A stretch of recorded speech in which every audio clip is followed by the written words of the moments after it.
أعوذ بالله من الشيطان الرجيم.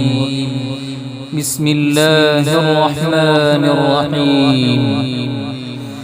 إذا زلزلت الأرض زلزالها وأخرجت الأرض أثقالها وقال الإنسان ما لها يومئذ تحدث أخبارها بأن ربك أوحى لها يومئذ يصدر الناس أشتاتا ليروا أعمالهم فمن يعمل مثقال ذرة خيرا يره ومن يعمل مثقال ذرة شرا يره.